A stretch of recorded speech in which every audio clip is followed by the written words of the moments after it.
Singsang Taytay Ligu, I am Razi Saura, born on November 30, 1983, 42 years old from Pangasinan, Philippines.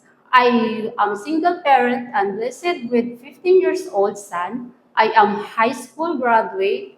I like cleaning, cooking, and taking good care of kids. I work as housemaid in Philippines for 7 months from August 2011 to March 2012. I served couple 1 and 2 children, aged 12 and 11 years old. I worked as housemaid in Philippines for 12 years and 4 months from January 2014 to May 2026. I served 1 couple and 2 children, aged 12 years old and 5 months old baby. Hello, Ms. Razi Saura. How are you today? I am good and thank you, sir. Okay, so may we know your main duties from your previous employer?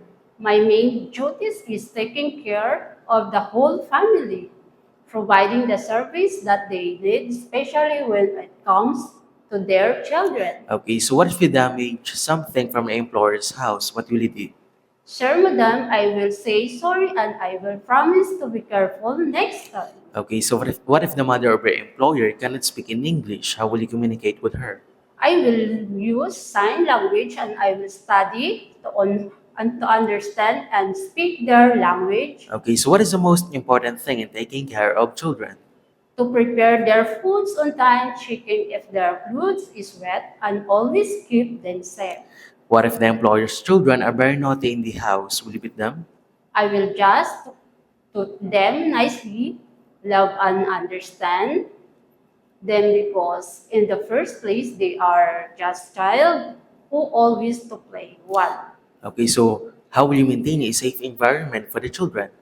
Make sure doors and windows are always closed, keep sharp objects away, and keep harmful material out of their reach. Okay, so what is the most important thing in carrying a baby? Regularly check the diaper if it is wet. Feed the baby on the give medicine on time. How will you arrange your duties if only you and the baby left in the house?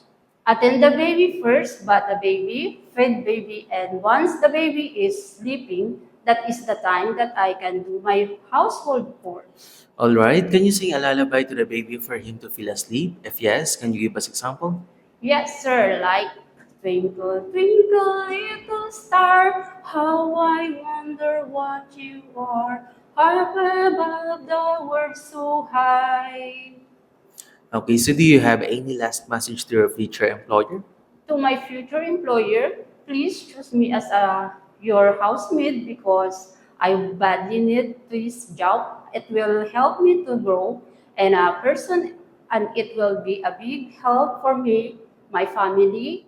I promise to do my duties and responsibilities and I will finish the contract. Alright, before we end, can you share your best smile? Thank you very much, Miss Razi Saura, and hope to see you very soon in abroad. Mom and sir, thank you and I am looking forward to work with you as soon as possible.